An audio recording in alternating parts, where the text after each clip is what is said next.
saya ingat waktu saya kecil mulai SD, bahwa bapak saya, mbah saya ke atas itu dalang. Bapak saya dalang, mbah saya dalang, sekaligus pengrajin wayang. Sampai sekarang bapak saya masih hidup, usianya 87 tahun, masih membuat wayang. Kemudian ketertarikan saya ya karena saya terlahir kira-kira di lingkungan seniman.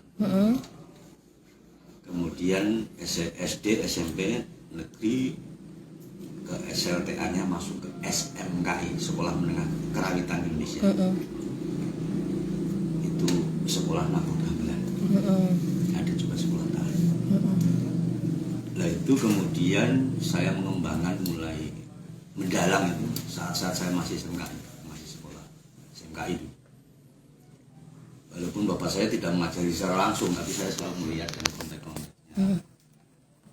Sampai akhirnya saya kuliah di Semarang, tapi ambil jurusannya seni tari.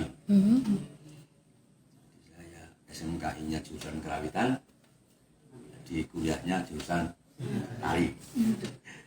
Diangkatlah jadi guru kesenian. Diangkat tahun 91 sampai 2012 di SMP 12 Kambah. Bebas.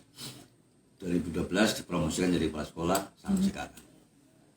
Alhamdulillah kedua profesi ini saling jalan bersama. Saya. Tatkala saya jadi dalang ya berarti guru sebagai sampingan. Tapi tatkala saya di sekolahan berarti dalang saya.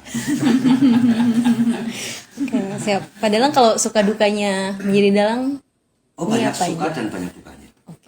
Siap. Tapi saya selalu menikmati sukanya. Karena itu sebuah hobi, kadang dibayar kecil, suka. Penghasilan Dibayar besar, lebih suka. berarti kalau dibayar kecil sampingan ya, dalam sampingan. Iya. Ketika besar jadi utama. Paling-paling yang tidak suka itu teman-teman saya yang iringi. Jadi sukanya kadang-kadang begini. Jujur saja karena itu sebuah hobi saja, bukan profesi yang menjadi utama. Kalau saya mendalang biasanya saya mengutamakan rekan-rekan penabuhnya. Biasanya kalau ikut saya bayarannya gede-gede daripada ikut dalangnya. Walaupun dalangnya kadang-kadang tidak dapat, tapi nggak apa-apa. Mereka bahagia dan mereka mendoakan diriku. Itu kebahagiaan. Kalau nggak nanti wawancara kepada penabuh juga. Tadi sudah saya bayar lunas. Oke Kak, kalau dukanya apakah benar Pak Dalang? Dalang itu kan harus standby dan selalu. Apakah benar seorang dalang untuk misalkan ingin buang air kecil itu harus biasanya pakai pispot atau gimana Pak? Itu kan cerita-cerita unik kan gitu. Itu yang selalu ditanyakan oleh halayak umum karena sesuatu yang mungkin dilihat dengan free mereka beda gitu kan. Kemudian saya tertanya balik deh, Mbak pernahkah puasa? Kenapa puasa itu tidak makan dan minum dalam satu hari? Bisa. Sedangkan menahan. Ya. Oke. Artinya semua mesti diawali dengan niat. Niat. Insya Allah dengan niat. Ya walaupun pada nanti setelah pentas selesai ya boleh tiga makan. Tapi tatkala kita bekerja ya enggak. Padahal kalau terkait profesi mendalang ini kan di era sekarang ini udah mulai banyak ditinggalkan. Tanggapan Pak Dalang gimana ya? Atau Yang imbauan? mengatakan meninggalkan itu siapa? Kalau saya tidak. Mau ngelangkah sih nganggap. Nggak ada. Apa itu? Oh. Ya, kalau ditinggalkan tidak, tapi jarang orang menganggap wayang. Kan beda. Benar. Karena wayang ini diakui oleh UNESCO menjadi budaya warisan kultur dunia. Maka saya tidak pernah khawatir wayang itu akan tinggal. Mungkin dari mulai sih nanggap sapal gitu. Tapi kalau dalam sebulan ini bisa berapa kali ada? Mungkin 1 tahun 1 kali.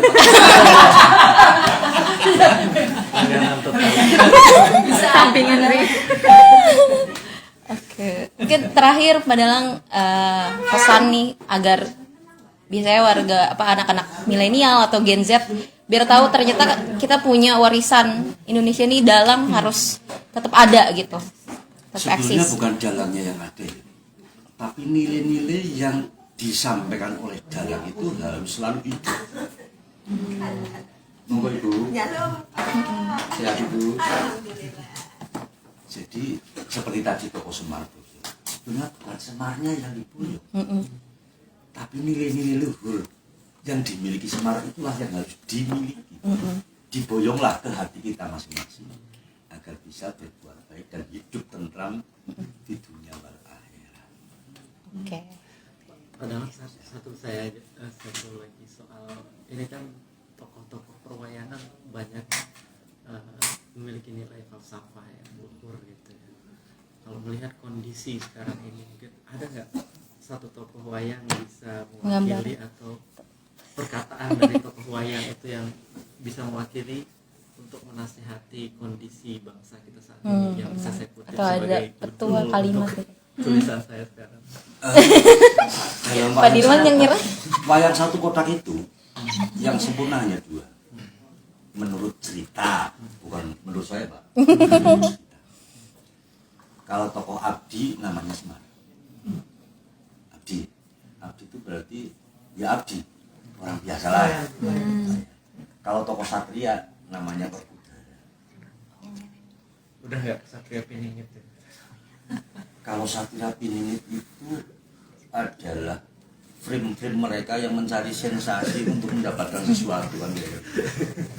Kalau saya selaku pribadi dan selaku dalang tetap meyakini apapun yang terjadi